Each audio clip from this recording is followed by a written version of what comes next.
Assalamualaikum warahmatullahi wabarakatuh.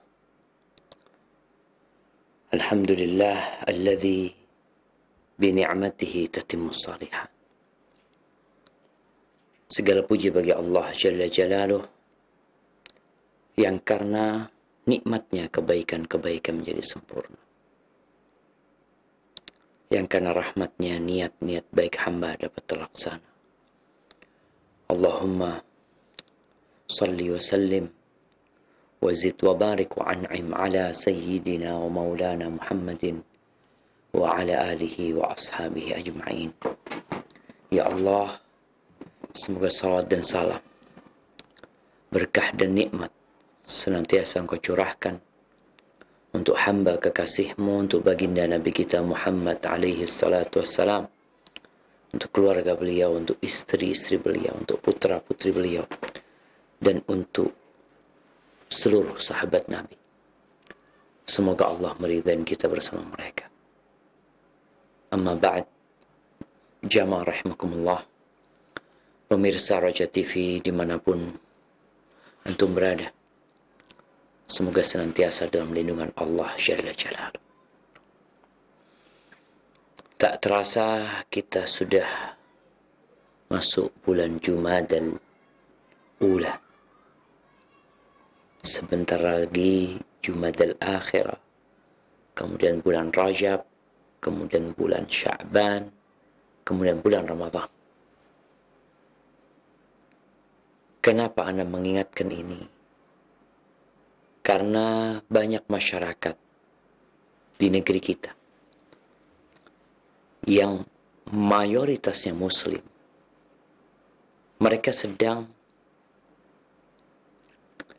menyambut kedatangan Natal dan Tahun Baru. Kita tahu sebagai seorang Muslim seharusnya dia memiliki identitas yang tidak boleh dia rubah. Seorang tentara, dia akan memiliki seragam. Seorang anggota Polri, dia juga memiliki seragam. Nggak mungkin orang lain itu boleh pakai bajunya Polri, boleh pakai bajunya TNI. Kalau dia bukan anggota, nggak mungkin. Akan disebut, ya, polisi gadungan, tentara gadungan. Dan kita sebagai seorang Muslim harus menunjukkan identitas kita. Umat Islam itu punya kalender, punya peradaban. Sebelum ya kita lahir, sebelum negeri ini lahir pun, 1400 tahun yang lalu lebih ya. Kita kalau tahu, tahun ini adalah tahun 1443 Hijriah. Ini bermula dari hijrahnya Nabi alaihi salatu wassalam. Dan umat Islam tatkala menetapkan kalender yang menjadi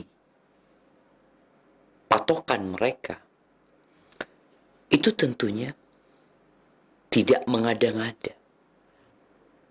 Allah Azza wa Jalla menyebutkan, inna iddatash syuhuri 'indallahi 12 syahran fi kitabillah yauma khalaqas samawati wal arda minha arba'atun hurum.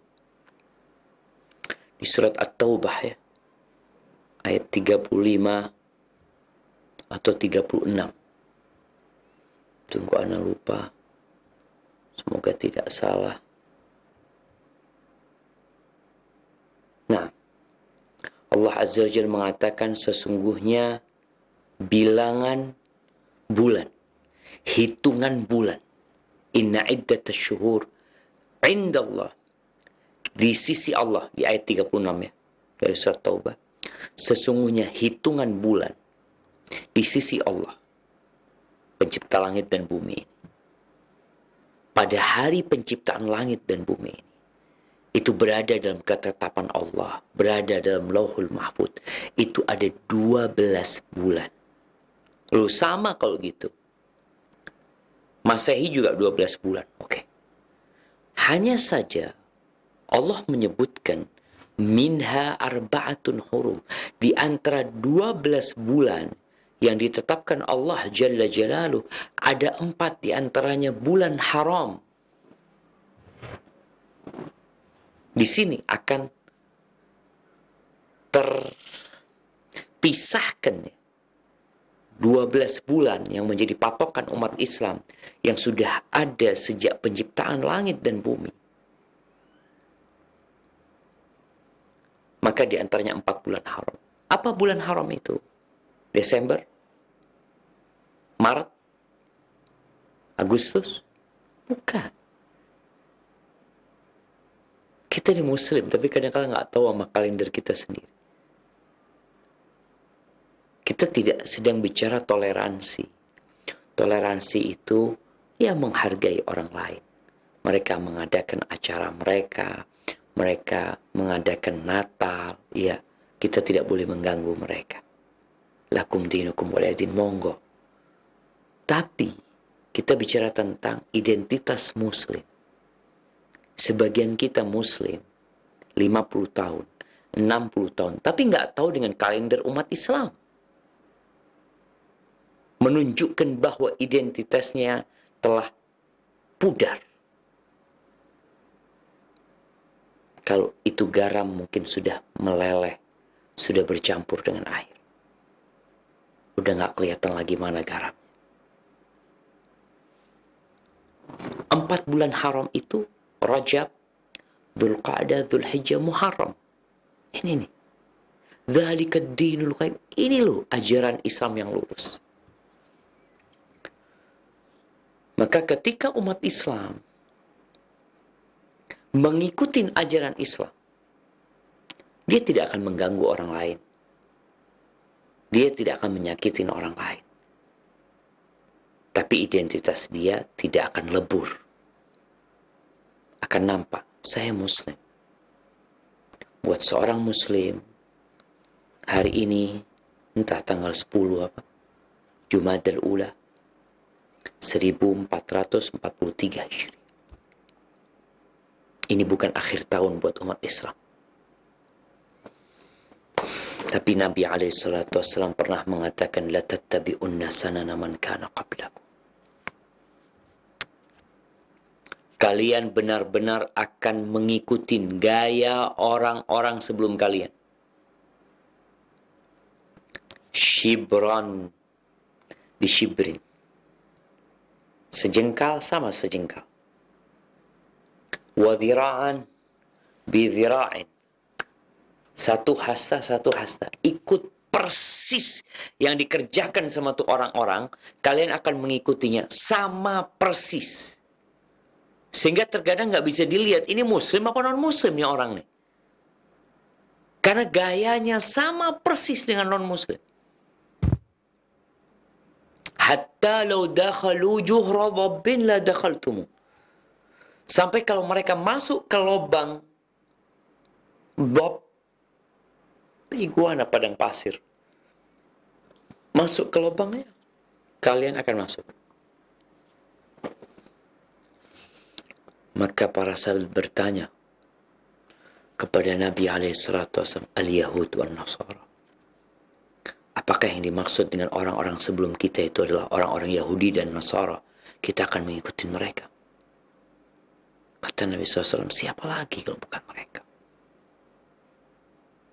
Kalender Masehi dengan bulan yang dimulai dengan Januari berakhir Desember, itu kalendernya orang-orang Masihiyun, orang-orang Nasara, umat Kristiani. Iya. Dan kita umat Islam. Jangan malu untuk menunjukkan identitas kita. Karena semua identitas akan hilang. Yang berkaitan dengan etnis, yang berkaitan dengan bangsa, negara, pekerjaan, yang akan tersisa adalah hamba Allah Azza wa Jalla. Di kubur sana engkau akan ditanya, man rabbuk, siapa Rabbmu? Madinuk, apa agamamu?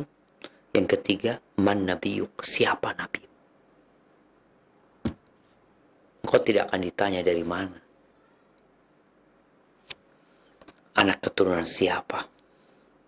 Suku apa? Bangsa apa? Kabilah apa? Karena kita adalah tanah. Dan kita akan kembali menjadi tanah. Maka semoga hal ini menjadi pelajaran buat kita bersama, bahwa kita muslim yang diutus sebagai rahmatan lil alamin. Kita diperintahkan berbuat baik kepada seluruh makhluk Allah Azza wa Jal. Bahkan kepada binatang pun kita diperintahkan untuk berbuat baik. Bahkan ketika membunuh binatang yang harus dibunuh pun dengan cara yang baik. Hari ini kita sampai ke bab nomor 342. Itu bab wa ya'tika bil akhbar ma lam tuzawwid. Bab tentang akan datang kepadamu berita-berita, informasi-informasi yang engkau belum punya persiapan untuk menghadapi.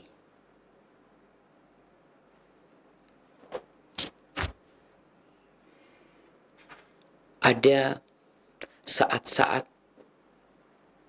kita mendapatkan berita duka yang gak dalam bayangan kita. Itu terjadi. Orang yang kita cintai, yang kita tadi pagi masih sarapan bersamanya, tahu-tahu sore hari kita dapat berita orang itu tewas tabrakan. Nggak ada mukadimah, nggak ada persiapan kita benar-benar. Ada orang yang udah sakit yang memang ditunggu kematiannya. Ada berita duka yang kita memang udah siap, tapi ada kondisi-kondisi yang kita belum siap untuk menghadapi. Sawah, ladang yang sedang ditunggu panennya. Tahu-tahu kita dapat informasi ludes karena banjir bandang. Apa sikap seorang muslim? Maka dia harus benar-benar mempersiapkan diri. Karena badai itu akan datang. Kapan? Wallahu a'lam. Tapi Allah Jalla Jalaluh mengatakan وَلَنَبْلُوَنَّكُمْ بِشَيْءٍ مِنَ الْخَوْفِ وَالْجُوعِ وَنَقْصٍ مِنَ الْأَمْوَالِ وَالْأَنْفُسِ وَالثَّمَرَاتِ وَبَشِّرِ الصَّابِرِينَ الَّذِينَ إِذَا أَصَابَتْهُمْ مُصِيبَةٌ قَالُوا إِنَّا لِلَّهِ وَإِنَّا إِلَيْهِ رَاجِعُونَ أُولَئِكَ عَلَيْهِمْ صَلَوَاتٌ مِنْ رَبِّهِمْ وَرَحْمَةٌ وَأُولَئِكَ هُمُ الْمُهْتَدُونَ. Kata Allah, kami benar-benar akan memberikan bala, ujian kepada kalian. Yang bentuknya sedikit rasa takut. Kelaparan. Kehilangan harta. Kekurangan harta. Meninggalnya orang-orang yang dicintai. Berkurangnya buah-buahan. Dan berikan kabar gembira kepada orang-orang yang sabar. Kita nggak tahu besok apa yang terjadi. Lusa apa yang terjadi. Orang tua sedang minum kopi di rumahnya habis asar. Tahu-tahu dikabarin bahwasanya anaknya tenggelam di sungai. Meninggal dunia. Ya. Nggak ada persiapan menerima berita. Tapi Allah udah kasih tahu. Allah bakal menguji kita. Wabashiris sabirin. Berikan kabar gembira kepada orang-orang yang bersabar. Alladzina idza asabathum musibah, nih tatkala mereka tertimpa musibah, apa yang mereka katakan? Inna lillahi wa inna ilaihi rajiun. Kami adalah milik Allah dan kami akan kembali kepada Allah Azza wa Jalla. Semuanya milik Allah. Ulaika alaihim salawatu min rabbihim wa rahmah. Orang yang bersabar, yang tatkala terkena musibah, dia menguatkan hatinya. Dia menyandarkan kepada Sang Pencipta. Dan dia yakin dia akan kembali kepada Allah, maka orang ini akan mendapatkan salawat dari Allah. Pujian dari Allah Azza wa Jalla. Berkah dari Allah Jalla Jalaluh. Keselamatan dari Allah. Warahmah dan kasih sayang dari Allah Azza wa Jalla. Dan mereka adalah orang-orang yang mendapatkan petunjuk. Berat, jemaah. Ada orang-orang yang nggak siap gitu. Nggak ada tanda-tandanya, Ustaz. Itulah kehidupan. Wa ma tadri nafsun madza taksibu ghadan. Nggak ada yang tahu besok apa yang akan terjadi. Hari ini Jember ada gempa. Adakah orang yang memprediksi gempa tersebut? Beberapa waktu yang lalu di Semeru, saat manusia sedang beraktivitas di kebunnya, saat para penambang pasir bekerja, saat alat-alat berat dan truk-truk berkumpul untuk memuat pasir, tahu-tahu terjadi erupsi. Tenggelam. Itu truk, eskavator, dan manusia yang ada di sana. Keluarganya, ini mereka nggak dalam bayangan gitu. Itu akan terjadi. Sedangkan keluarganya di rumah sedang mempersiapkan hidangan makan malam buat bapaknya. Yang biasanya bapaknya pulang habis Isya. Tidak ada kesiapan mereka untuk menerima informasi itu. Tapi itu terjadi. Al-Imam Bukhari menyebutkan di sini sebuah hadis. Qala haddatsana Hamad bin Sabah. Qala haddatsana Al-Walid ibn Abi Thawr عن سماك عن إكرمة قال سألت عائشة رضي الله تعالى عنها هل سمعت رسول الله صلى الله عليه وسلم يتمثل شعرا قط. Kata Imam Bukhari telah mengajarkan kepada kami Muhammad bin Sabah. Dia berkata telah mengajarkan kepada kami Walid ibn Abi Thawr dari Simak, dari Ikrimah. Dia berkata, aku bertanya kepada Aisyah radhiyallahu taala anha, apakah engkau pernah mendengar Rasulullah SAW melantunkan syair sesekali? Pernah engkau dengar Nabi menyebutkan bait syair? Kita tahu Nabi SAW bukan penyair. Beliau tidak membuat syair dan beliau juga tidak menyampaikan syair-syair. Wa ma 'allamnahu asy-syi'ra wa ma yanbaghi lah. Kata Allah, kami tidak mengajarkan syair kepada Nabi kita Muhammad SAW, enggak. Dan enggak pantas dia mengucapkan syair. Sehingga orang-orang musyrikin ketika mendengar Al-Quran yang mereka anggap itu syair bikinan Nabi Muhammad SAW, mereka mendapati enggak, Quran bukan syair. Orang-orang penyair pujangga tahu bukan syair. Maka yang di sini ditanya Aisyah radhiyallahu taala, pernahkah Nabi SAW melantunkan syair? Bukan syair bikinan beliau, tapi ya syairnya orang.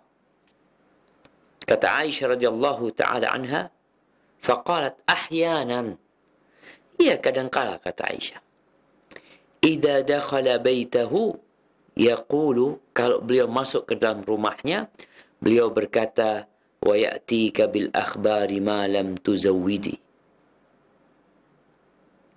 yang artinya akan datang kepadamu berita-berita yang engkau belum dikasih bekal untuk menerimanya.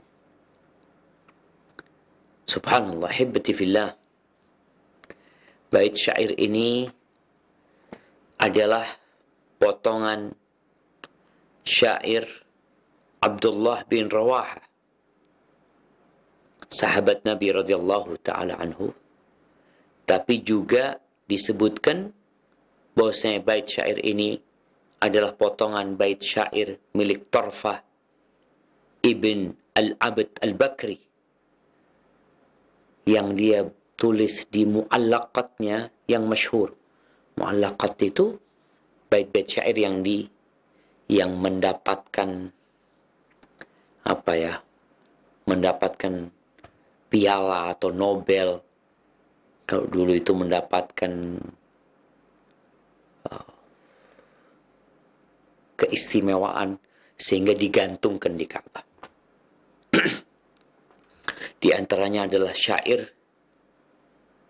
milik Tarfah bin Abd al-Bakri ini, yang Aisyah radhiyallahu taala anha terkadang menyebutkan bahwa Nabi SAW melantunkan bait syair milik Tarfah bin Abd al-Bakri, atau terkadang dia menisbatannya kepada Abdullah bin Rawaha. Nabi kadangkala di rumahnya tadi mengatakan, dan akan datang kepadamu dengan berita-berita yang engkau tidak punya kesiapan. Sebelum bait ini, bait sebelumnya mengatakan, satubdi lakal ayyamu ma kunta jahilan wa ya'tika bil akhbari ma lam tuzawwidi. Hari-hari akan menampakkan bagimu, hari-hari akan menampakkan bagimu apa yang engkau tidak mengetahui sebelumnya. Iya. Ada perkara-perkara yang kita tidak mengetahui sebelumnya, tahu-tahu itu terjadi. Karena memang manusia tidak punya ilmu tentang yang gaib, tentang apa yang akan terjadi esok hari. Makanya hari ini hari kita, hari esok belum tentu milik kita. Maka dikatakan, satubdi lakal ayyamu ma kunta jahilan wa ya'tika bil akhbar ma lam tuzawwidi. Akan datang kepadamu berita-berita yang engkau tidak punya kesiapan untuk menerimanya. Taib. Kemudian disebutkan athar dari Abdullah bin Abbas radhiyallahu taala anhuma. Kata Imam Bukhari, حدثنا أبو نعيم قال حدثنا سفيان عن ليث عن طاووس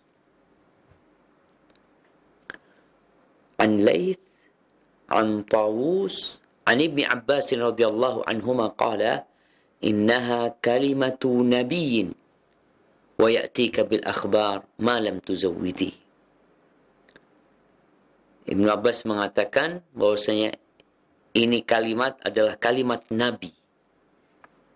Kalimat Nabi, yakni ucapan wa ya'tika bil akhbar ma lam tuzawwidi, dan akan datang kepadamu berita-berita yang kau belum dipersiapkan untuk menerimanya. Ini adalah kalimat Nabi.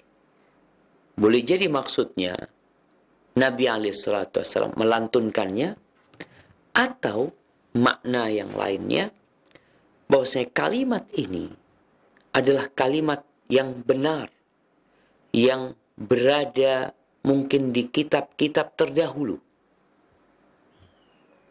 Jadi ucapan ini boleh jadi yang Nabi SAW biasa melantunkannya, ini diambil dari kenabian umpamanya, yang mungkin berada di kitab-kitab yang terdahulu, bahwasanya ya orang itu akan mendapatkan informasi berita yang dia tidak memiliki kesiapan untuk menghadapinya.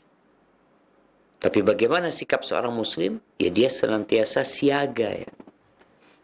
Oleh karena itu Nabi SAW mengatakan al-mu'minul qawi khairun wa ahabbu ilallah minal mu'minul dha'if wa fi kullin khair. Seorang mukmin yang kuat itu lebih baik dan lebih dicintai Allah daripada mukmin yang lemah. Wa fi kullin khair. Dan di setiap orang mukmin itu ada kebaikan. Ihris ala ma yanfa'uk wasta'in billah wa la ta'jaz. Kata Nabi, hendaklah engkau bersemangat untuk meraih apa saja yang bermanfaat buat dirimu. Apa aja yang bermanfaat, hendaklah engkau bersemangat untuk meraihnya. Wasta'in billah, minta tolong sama Allah. Kita harus selalu minta tolong menghadapi apapun. Ingat, iyyaka na'budu wa iyyaka nasta'in. Kemudian wala ta'jaz, jangan jadi orang yang lemah. Orang yang nggak bisa, nggak mampu, jangan. Fa in asabaka syai', kata Nabi SAW, kalau engkau tertimpa sesuatu, artinya ketika berusaha, ketika berupaya, tahu-tahu kena musibah, yang dia nggak punya kesiapan untuk menerima berita itu, apa yang harus dilakukan? Kalau engkau tertimpa sesuatu, fala taqul law anni fa'altu kadza kana kadza wa kadza. Jangan engkau mengatakan, andai kata aku melakukan ini, niscaya akan terjadi ini dan itu. Enggak. Katakan qadarullah wa ma syaa fa'al. Katakan itu udah takdir Allah. Allah berbuat apa yang dia kehendaki. Karena kata-kata andai kata itu membuka peluang buat setan untuk menyesatkan kita. Kita akan hidup penuh dengan kecemasan, kekhawatiran, gimana ini? Udah serahkan sama Allah Jalla Jalla. Tapi seorang mukmin tadi harus siap mendapatkan informasi yang dia belum punya kesiapan untuk menerimanya. Tapi dia bersabar menyerahkannya kepada Allah SWT. Barakallahu fiik. Baik, kita akan masuk ke bab selanjutnya, bab 343. Bab ma yukrah minat tamanni. Bab yang dibenci dari angan-angan. Jadi ada angan-angan yang nggak boleh gitu. Di sini Imam Bukhari menyebutkan sebuah hadis yang secara sanadnya dhaif, di mana beliau mengatakan haddatsana Musaddad. Ana minta izin minum dulu jemaah. Bismillah.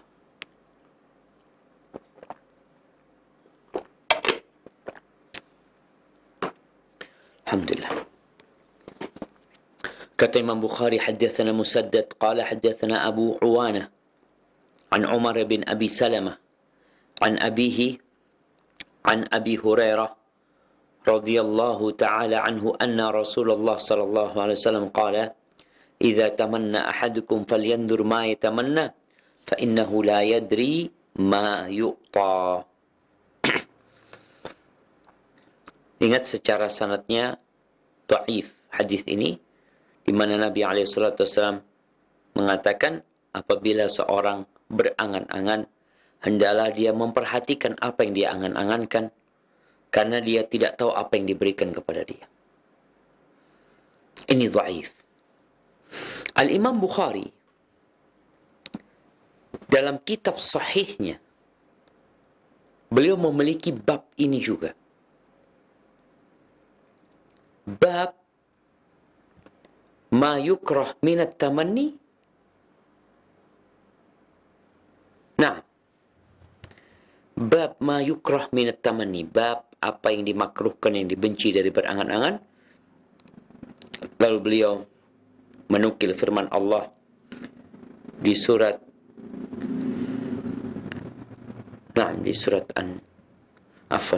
An-Nisa ayat 31.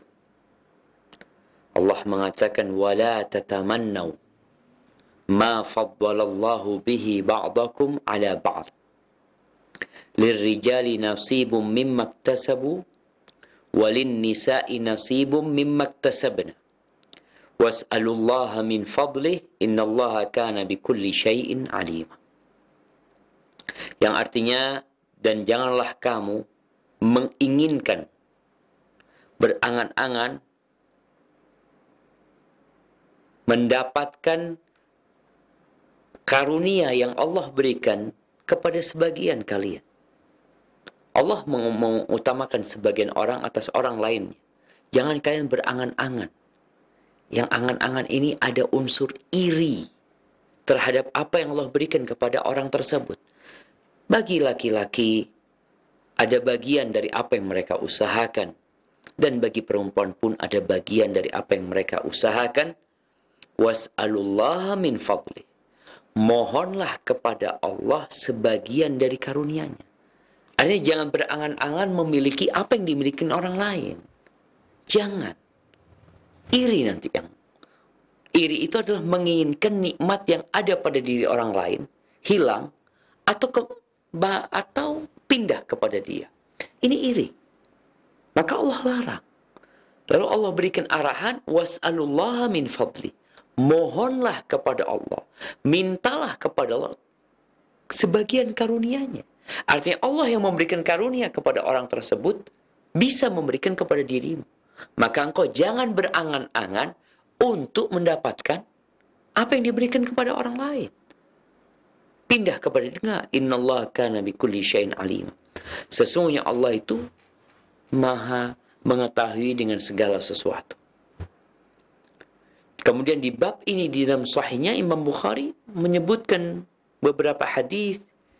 Ya, di antaranya adalah hadis nggak boleh berangan-angan minta mati karena sedang sakit. Orang sakit kadangkala dia merasa kayaknya lebih baik mati. Anas bin Malik meriwayatkan hadis ini, la yatamannayanna ahadukumul maut lidurrin nazala bihi. Nggak boleh seorang di antara kalian berangan-angan minta kematian karena penyakit yang menimpa dia. Itu terlarang. Berkaitan dengan bab ini, ternyata ada sebuah hadis yang sahih ya, yang diriwayatkan oleh Ibnu Hibban, di mana Nabi SAW mengatakan, "Idza tamanna ahadukum falyastakthir, fa innama yas'alu rabbahu azza wa jalla." Apabila seorang berangan-angan, yakni di sini maksudnya berdoa, dia ingin meminta sesuatu kepada Allah, falyastakthir, hendaklah dia meminta apa yang dia angan-angankan kepada Allah dan minta yang banyak. Jadi kalau urusannya minta sama Allah, minta yang banyak. Sebagaimana di surat An-Nisa tadi, Allah melarang orang itu untuk iri, untuk berangan-angan memiliki apa yang dimiliki oleh saudaranya, atau agar nikmat yang diberikan kepada saudaranya pindah kepada dia. Ini dilarang. Tapi diarahkan, was'alullaha min fadli. Kalian mintalah sebagian karunia Allah Azza wa Jal. Allah itu yang memiliki alam semesta ini, yang apabila memberi kepada seseorang, Allah tinggal mengatakan kun, selesai jadi. Maka di hadis ini, hadis yang sahih, Nabi mengatakan falyastakthir. Apabila seorang berangan-angan meminta kepada Allah, hendaklah minta yang banyak, jangan yang sedikit. Lalu ini berkaitan dengan masa depan ya. Dengan masa datang berangan-angan ingin ini, ingin, silahkan kau minta sama Allah Azza wa Jal. Karena Allah itu cinta sebenarnya dengan orang yang suka berdoa, suka memohon kepada Allah Azza wa Jal. Bahkan Nabi SAW mengatakan, laisa syai'un akram 'ala Allah minad du'a. Nggak ada sebuah amalan yang lebih mulia di sisi Allah daripada berdoa. Karena berdoa ini bukti bahwa orang ini merasa lemah, merasa nggak mampu, sehingga dia berdoa memohon kepada Allah Azza wa Jal. Maka Allah cinta. Fa innama yas'alu rabbahu Azza wa Jal. Kata Nabi SAW, sesungguhnya yang dia minta itu adalah Tuhannya. Dia itu sedang meminta kepada Tuhannya, kepada pencipta langit dan bumi ini, kepada pemilik benda perbendaharaan langit dan bumi. Maka hendaklah dia menguatkan permohonannya, meluaskan permintaannya, minta yang banyak. Karena Allah menyuruh kita untuk minta. Oleh karena itu Rasul sallallahu alaihi wasallam mengatakan kepada para sahabatnya, "Idza sa'altumullahal jannah fas'aluhul firdaus." Kalau kalian meminta surga sama Allah, minta surga Firdaus. Artinya kalau berdoa itu jangan, aku nggak apa-apa lah masuk surga walaupun terakhir masuk surganya. Aku nggak apa-apa masuk surga walaupun ya Allah, ya di pelataran surga, di pintu surga. Jangan. Nabi nyuruh kita, kalau berangan-angan, berdoa, memohon kepada Allah, mintalal Firdaus, surga Firdaus. Kenapa? Kata Nabi SAW, فَإِنَّهُ وَسَطُ الْجَنَّةِ. Karena itu adalah surga yang terbaik. وَأَعْلَى الْجَنَّةِ. Surga yang paling tinggi. Karena derajat di surga itu ada 100, yang paling tinggi adalah Firdaus. وَفَوْقَهُ عَرْشُ الرَّحْمَنِ. Dan di atas Firdaus itu ada arsy Allah Ar-Rahman. وَمِنْهُ تَفَجَّرُ أَنْهَارُ الْجَنَّةِ. Dan dari Firdaus inilah sungai-sungai surga itu mata airnya mengalir. Kalau semua sungai surga itu asalnya mata airnya dari surga Firdaus. Maka ada yang dibenci dari berangan-angan kalau itu kita berangan-angan memiliki apa yang dimiliki oleh orang lain. Itu tentunya nggak boleh. Itu babnya bab hasad ya. Bab yang tercela. Dan kita sesama orang-orang beriman, kata Nabi SAW, la tahasadu, kalian jangan saling hasud. Kalian jangan saling iri ya. Seharusnya kalian saling mencintai. Karena kata Nabi SAW, wa kunu ibadallahi ikhwanan. Jadilah kalian hamba-hamba Allah yang bersaudara. Baik, barakallahu fiik. Kita masuk ke bab 344, yaitu bab la tusammul inabal karma. La tusammul inabal karma. Jangan memberikan nama anggur itu dengan nama al-karma. Baik.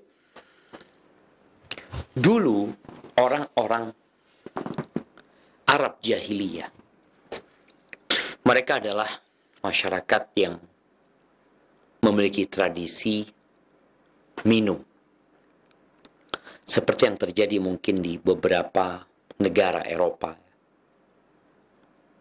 Atau di sebagian negara Asia juga. Khamr, tua, minuman keras itu tradisi. Mereka minum. Di rumah mereka ada. Bahkan di warung-warung ada. Dianggap sesuatu yang lumrah. Itu masyarakat jahiliyah. Sehingga kita lihat bagaimana Islam memerangi kecanduan minum khamr ini di masyarakat Arab dengan bertahap. Yang pertama, turun firman Allah Azza wa Jalla, yas'alunaka 'anil khamri wal maisir. Mereka bertanya kepadamu tentang khamr dan tentang judi. Kata Allah Azza wa Jalla, qul fihima ithmun kabirun wa manafi'un linnas wa ithmuhuma akbaru min naf'ihima. Katakan di dalam perbuatan ini ada bahaya yang besar dan ada manfaat bagi manusia, tapi bahayanya lebih besar daripada manfaatnya. Ini orang yang berakal sehat, ketika dikasih tahu ini memabukkan, orang itu nggak kepingin akalnya hilang, dia takut gila. Bagaimana dia minum khamr yang menyebabkan dia jadi mabuk, jadi gila? Yang kita tahu bagaimana aturan di negara-negara itu yang membolehkan mabuk, tapi nggak boleh nyetir kalau mabuk. Nggak boleh marah-marah kalau mabuk. Gimana orang mabuk? Dia nggak sadar gitu. Kemudian setelah itu turun firman Allah Azza wa Jal, ya ayyuhalladzina amanu la taqrabus shalah wa antum sukara. Bayangkan, wahai orang-orang beriman, jangan mendekatin sholat dalam kondisi mabuk. Artinya pada awal itu ya diperbolehkan minum khamr, tapi ada aturannya. Kalau nggak boleh nyetir sekarang ini, dulu itu nggak boleh sholat ketika mabuk. Kemudian tahapan selanjutnya diharamkan khamr secara total. Karena kebanyakan khamr yang ada pada waktu itu terbuat dari anggur. Jadi buah anggur ini banyak di daerah Hijaz sana, jemaah. Di tanah Arab itu banyak anggur. Bahkan murah harga anggur di sana. Dibandingkan dengan anggur yang di sini ya. Manis-manis rasanya. Disitulah orang-orang Arab akhirnya menamakan khamr ini, menamakan anggur ini dengan karm. Yaitu sesuatu yang mulia. Anggur itu sesuatu yang mulia. Yang membuat orang itu jadi dermawan ya. Mereka akhirnya menamakan anggur dengan al-karma. Dan ini sesuatu yang nggak boleh. Nanti nggak tepat. Anggur dikasih nama karma. Maka Nabi SAW kita akan baca bagaimana Rasul SAW mengatakan, Imam Bukhari mengatakan, haddatsana Adam qala haddatsana Syu'bah an Simak an Alqamah bin Wa'il an abihi عن النبي صلى الله عليه وسلم قال لا يقولن أحدكم الكرمة وقولوا الحبلة يعني العنب. Nabi SAW mengatakan, jangan ada seorang pun di antara kalian yang menamakan kurma dengan al-karma. Kenapa? Waqulul habalah. Kasih nama habalah. Anggur itu kasih nama habalah. Habalah itu dahannya anggur itu. Kasih nama itu. Jangan kasih nama al-karma. Dalam riwayat lain disebutkan bahwasanya yang pantas mendapatkan sebutan al-karma itu adalah hati seorang mukmin. Orang mukmin itu banyak kebaikannya. Yang dia pantas disebut karm. Orang yang karim, orang yang mulia. Karena banyaknya kebaikan di diri dia.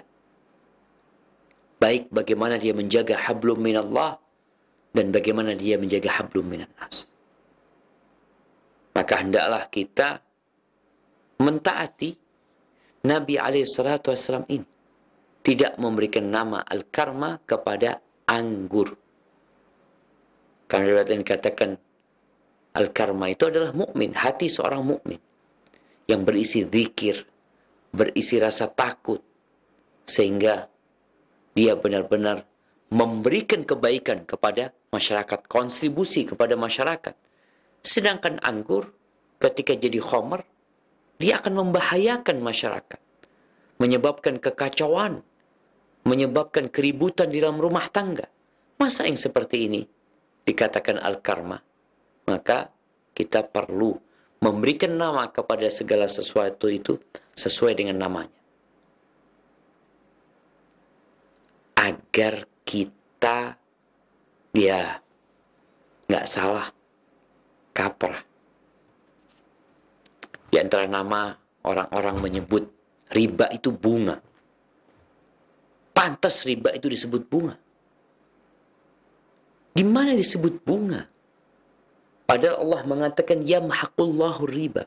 Allah menghancurkan riba. Itu sesuatu yang buruk. Disebut bunga. Kemudian bagaimana Allah Azza wa Jalla mengatakan ya ayyuhalladzina amanu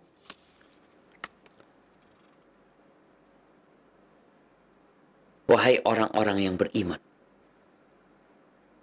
La ta'kulur riba. Jangan makan riba adhafan mudha'afa. Berlipat-lipat ganda. Jangan. Dan Allah mengumumkan perang kepada orang-orang beriman. Fa in lam taf'alu. Ya ayyuhalladzina amanu taqullaha wa dharu ma baqiya minar riba. Wahai orang-orang yang beriman, bertakwalah kepada Allah dan tinggalkan sisa-sisa riba. Bunga ini tinggalin. Orang menyebutkan bunga. Gimana mau ditinggalkan? Bunga. Orang itu suka sama bunga. Dia ingin punya taman bunga. Dia ingin berlibur ke taman bunga. Dia membeli bunga. Masa ditinggalkan?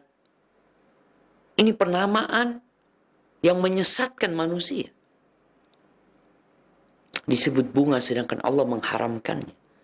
Dan Allah mengatakan, kalau kalian tidak tinggalkan, فَإِنْ لَمْ تَفْعَلُوا فَأْذَنُوا بِحَرْبٍ مِّنَ اللَّهِ وَرَسُولِهِ. Maka diumumkan kepada kalian perang dengan Allah dan Rasulnya. Terus mau dikatakan bunga. Kurma aja nggak boleh dikatakan mulia karena dia tidak kurma. Anggur tadi itu. Yang orang-orang menamakan khamar dengan satu kemuliaan. Lah. Maka hendaklah kita memilih kata-kata yang tepat ketika menamakan sesuatu. Baik, bab selanjutnya, bab 346. Bab tentang ucapan seseorang, waihak. Bab qaulur rajuli waihak. Waihak itu bermakna celakalah engkau, tapi tidak dimaksudkan orang itu nggak pantas celaka sebenarnya.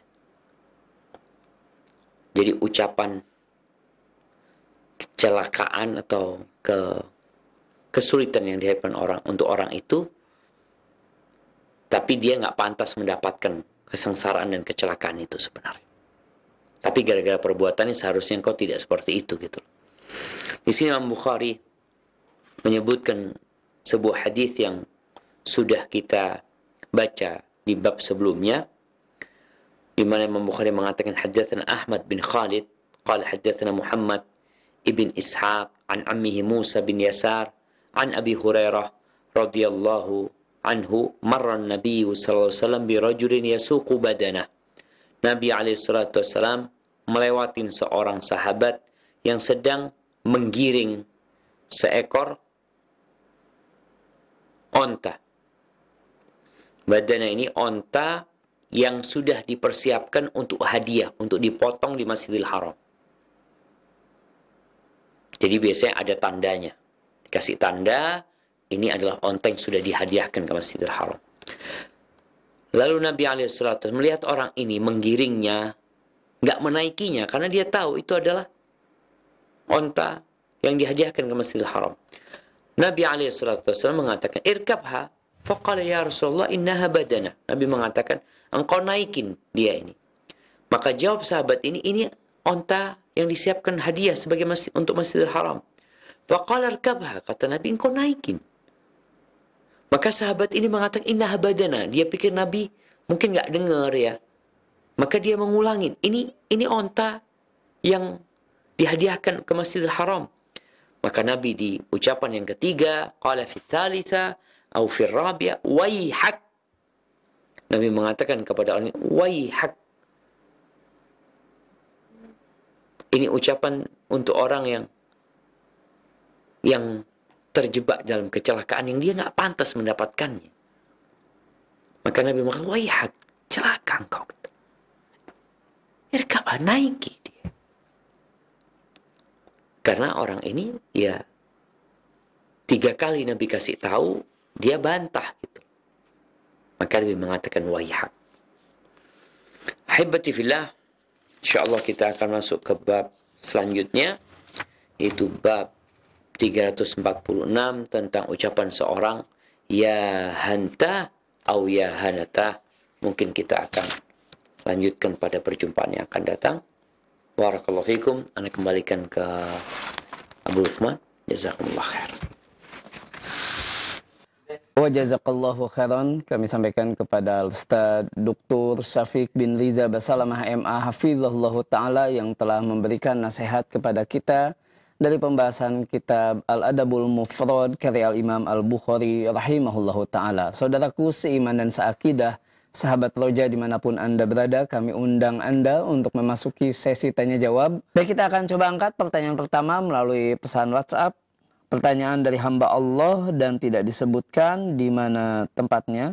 Ingin bertanya Ustadz, apa sumpah orang tua kepada kita akan dikabulkan oleh Allah, sedangkan anaknya sudah berusaha memberikan yang terbaik untuk orang tuanya ini, namun tetap disumpahi oleh orang tuanya? Mohon penjelasannya Ustaz. Masya Allah. Barakallahu fikum. Ya, ahibati fillah. Memang kita tahu bahwa doa orang tua adalah mustajab. Nabi SAW ketika menyebutkan di antara doa yang dikabulkan oleh Allah Azza wa Jal, thalathu da'awat mustajabat, 3 doa yang dikabulkan. Yang pertama adalah doa orang tua, doa musafir, dan doa orang yang puasa. Bagaimana dengan orang tua yang menyumpahi anaknya, yakni dia mendoakan keburukan buat anak? Maka ini terlarang sebenarnya, kecuali orang tua dizalimi. La yuhibbullahu al-jahra bis-su' minal qawli illa man zulim. Wa kana Allahu sami'an alima. Allah itu nggak suka dengan doa-doa meminta keburukan, itu Allah nggak suka. Kecuali orang yang dizalimi. Maka dia punya hak untuk mendoakan orang yang menzalimi. Allah maha mendengar dan Allah maha mengetahui. Dan Allah Azza wa Jal mengabulkan doa selama doanya itu bukan dosa dan tidak berisi memutuskan silaturahim. Maka apabila orang tua berdoa keburukan sedangkan anaknya tidak pantas mendapatkan itu, insya Allah Allah tidak akan mengabulkan doa orang tua.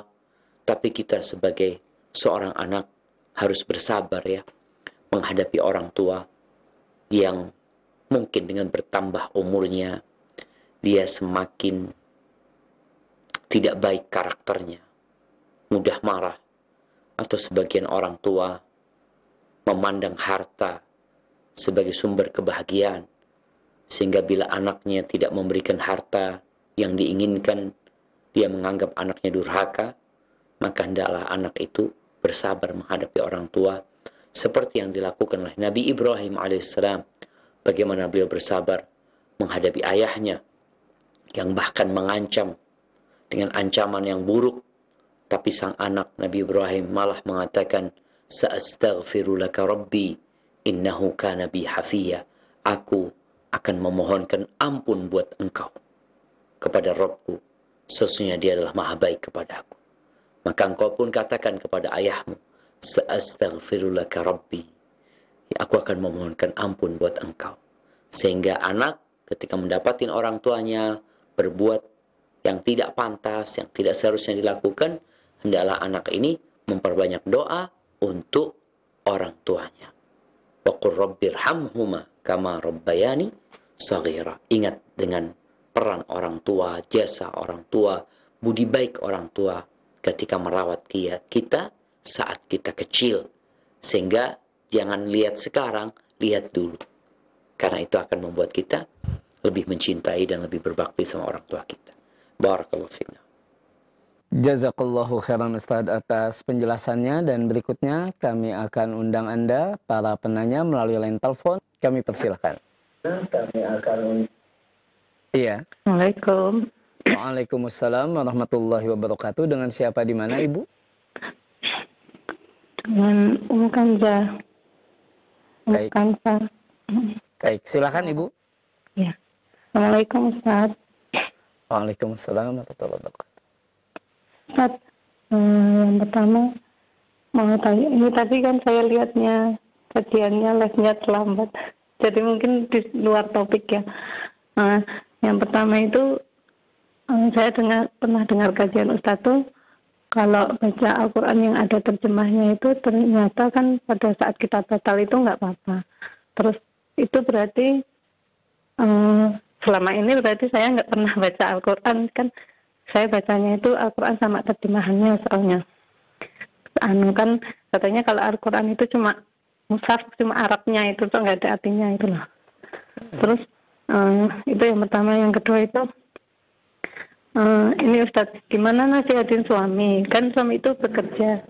Kemudian kalau kerjanya kan kan kita kan pisahan, maksudnya dia di luar kota gitu. Nah, dia itu sering foto-foto sama mungkin sama teman-teman yang mungkin anak buahnya kan cewek. Sering gitu, terus dia itu kadang nge-share ke temannya yang laki, teman alumni lah, teman apa gitu kayak gitu. Terus kadang juga duduk misalnya pergi kemana, duduk di mobil sebelahan gitu, misalnya kayak gitu. Maksudnya saya nasihatin suami itu gimana ya?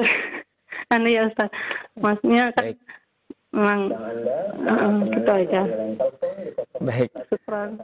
Afwan. Warahmatullahi wabarakatuh. Waalaikumsalam warahmatullahi wabarakatuh. Insya Allah sudah bisa kita tangkap pertanyaannya. Umu, kami persilahkan Ustadz.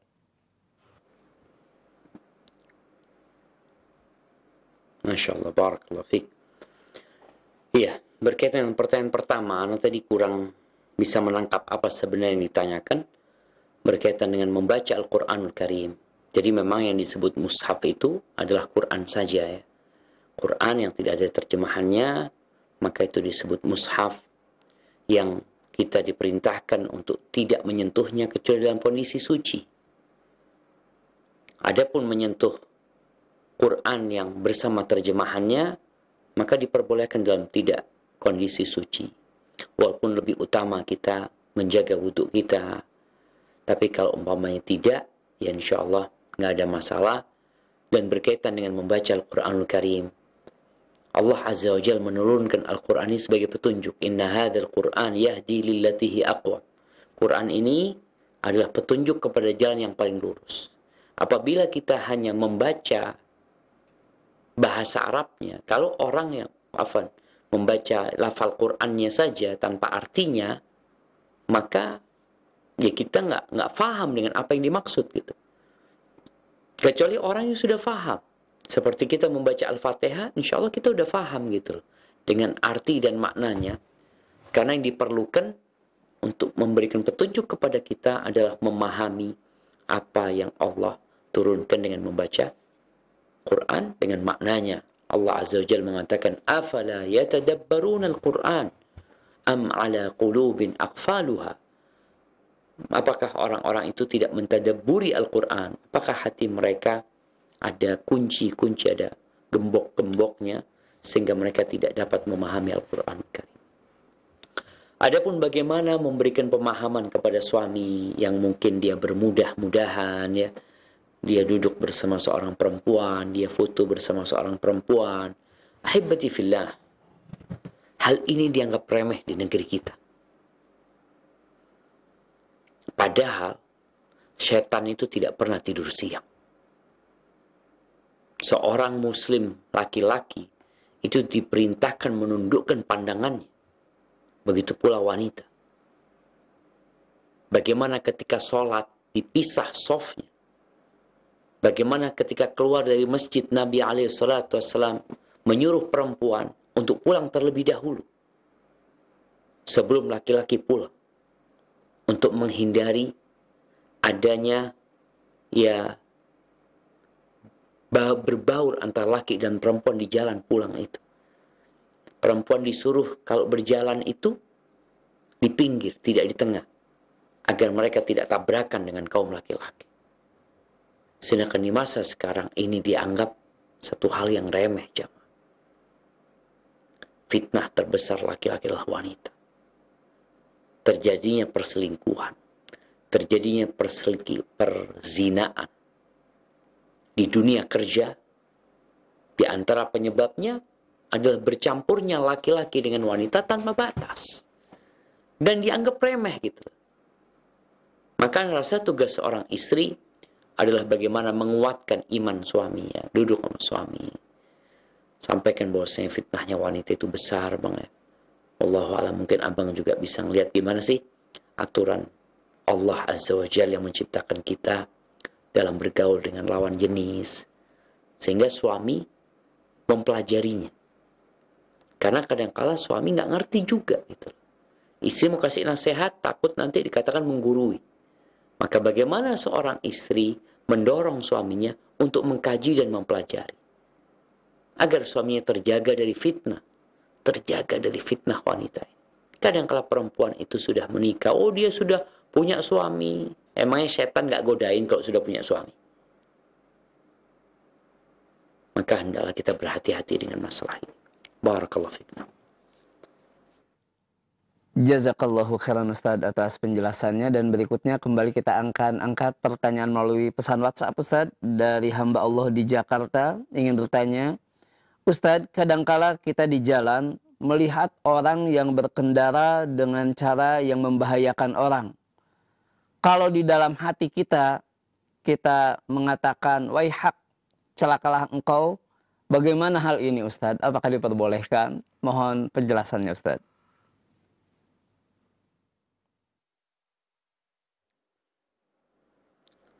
Masya Allah, barakallahu fikum.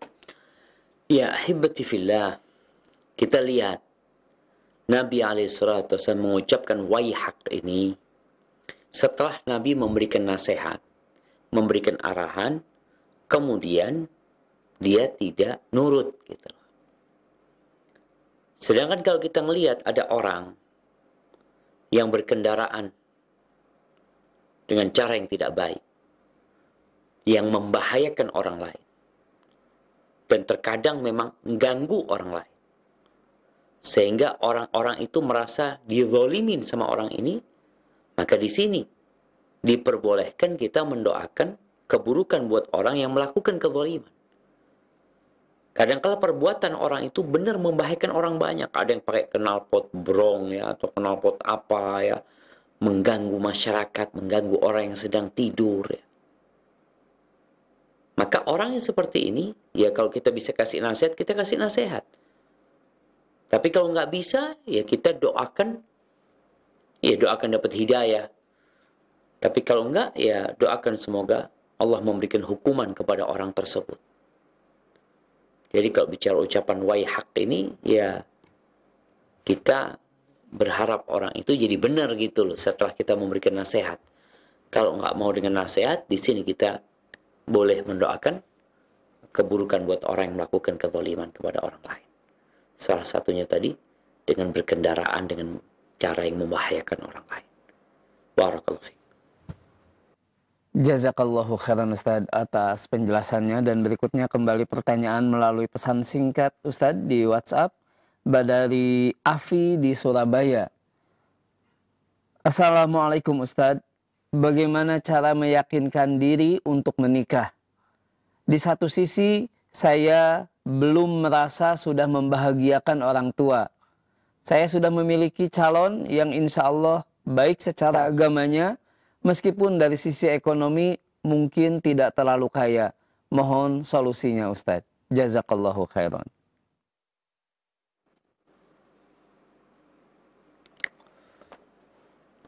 Dia ini perempuan apa laki?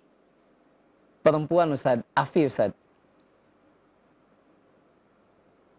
Perempuan Ustadz. Perempuan. Nah, subhanallah. Jadi kalau bicara anak perempuan itu beda sama anak laki. Anak perempuan itu memiliki keistimewaan di dunia dan di akhirat.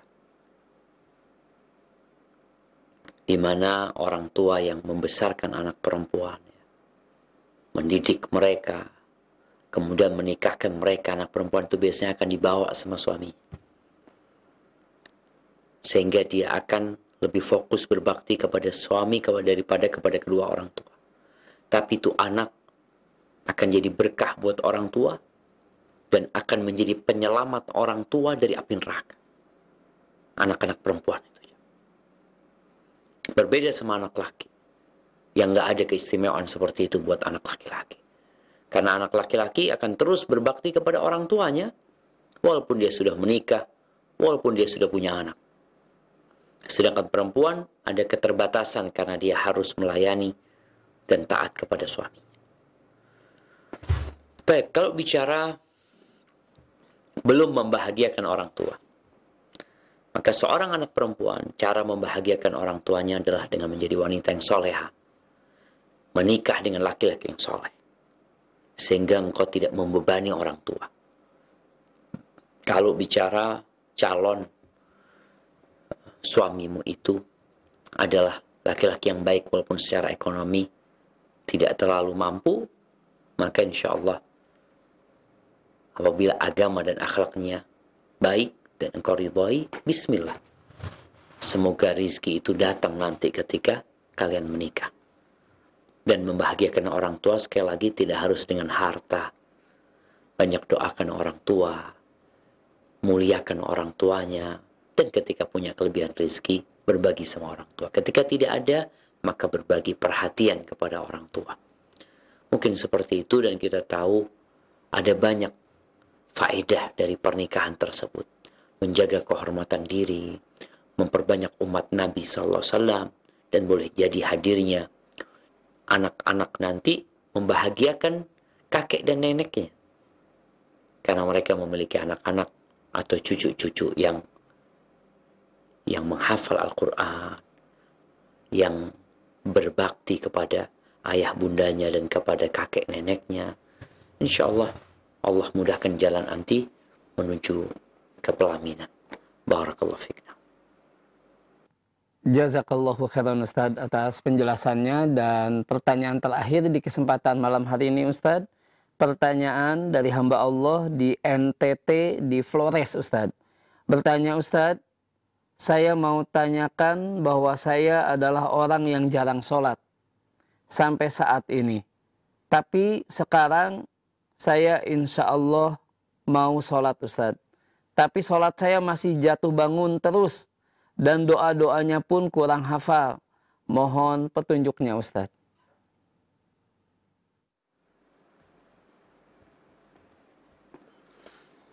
Masya Allah. Allah itu gembira banget apabila ada hambanya yang kembali kepada Allah Azza wa Jalla. Setelah dia menghilang, tidak pernah doa-doanya diangkat, tidak pernah zikirnya diangkat. Tahu-tahu dia kembali kepada Allah Azza wa Jalla. Allah itu gembira. Jadi hendaklah engkau menyambut kegembiraan Allah dengan semangat. Bagaimana caranya agar sholatnya bisa tepat waktu lagi, bisa terjaga? Maka yang pertama engkau beristighfar, memohon ampun kepada Allah. Engkau menyesali semua dosa-dosa yang pernah engkau lakukan, dan meninggalkan dosa-dosa tersebut. Bertekad untuk tidak mengulangi. Kemudian, sepertinya engkau perlu ganti komunitas, ganti kawan. Cari kawan-kawan yang baik, yang dapat mengingatkan dirimu, yang dapat memotivasi engkau. Soalnya kalau tetap dengan kawan-kawan yang lama, engkau akan jatuh bangun lagi. Kalau kumpul sama orang-orang yang tidak sholat, maka kita akan nggak sholat lagi sama mereka. Maka carilah perkumpulan dengan orang-orang yang menjaga sholatnya. Dan usahakan menjaga sholatnya di masjid. Jadi ketika adzan dikumandangkan, jalan ke masjid. Berkaitan dengan doa-doa yang mungkin sebagian lupa, bismillah. Yang penting sekarang sholat dulu sambil berjalan. Maka nasihat ana, cari kumpulan yang baik, cari kawan yang baik, sambil terus diperbaiki sholatnya, dan berdoa mohon sama Allah agar ditetapkan hatinya di atas agama Allah. Mudah-mudahan ini menjadi petunjuk buat engkau untuk istiqamah di jalan Allah sampai ajal menjemput. Barakallahu fiik. Itu mungkin dapat Anda sampaikan. Kurang lebihnya mohon maaf. Yang benar dari Allah Jalla Jalaluh, yang salah dari diri Anda pribadi. Allah dan Rasulnya terbebaskan dari kesalahan itu. Anda kembalikan ke moderator. Jazakumullah khair.